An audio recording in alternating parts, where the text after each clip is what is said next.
Hello Sledheads.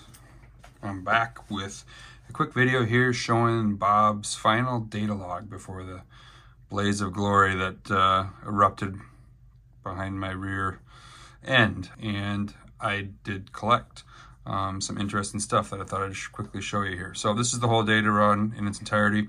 You can see right here in these green flat lines, that's my wide open throttle compensation. But what's most important here is a couple things. One, look how pig rich this thing is. I mean, it's just flatline rich. This is like 0.7. So I'm going to adjust a lot of my fuel map from that.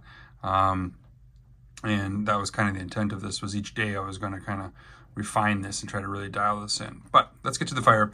So I'm going to flip to this screen here, which is a little bit cleaner.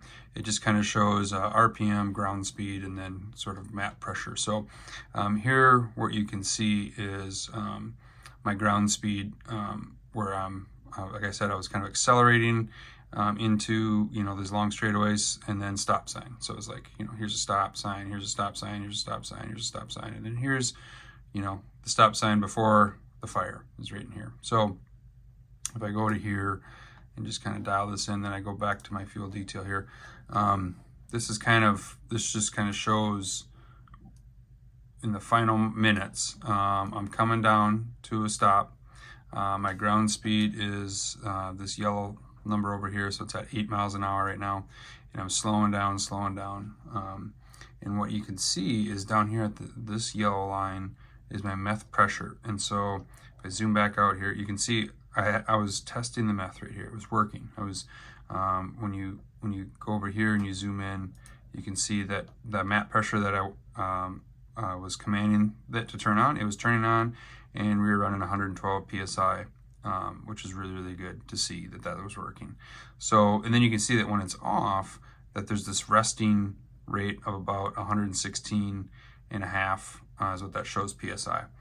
Well, so if we correlate to up here, you can see that I'm coming, I'm at 3,600 RPM, and I'm slowing down, I'm at 1 mile an hour, and I'm just slowing down, and I'm basically stopped right here. And you can see what happens is right in here, my meth pressure just suddenly drops from 109 to 40. And then it drops again right here to 0. So what this tells me is about right here, the meth line burned and sort of let loose, and then my pressure sensor started to slowly bleed it away, and then again, this is fractions of a second. So this is 4.53, and by 2 seconds later, it's all out. So basically, the line melted here. I was going no miles an hour. So essentially, what that means is I caught fire before I stopped, and it was not the meth. There had to be some sort of other ignition source, and underneath the seat, maybe near that fuel pump power wire that we talked about in the last video. I think that's what it did. I think the proven stuff that I've been riding on a decade somehow grounded out or failed or whatever, and the new methanol system that I added had nothing to do with it.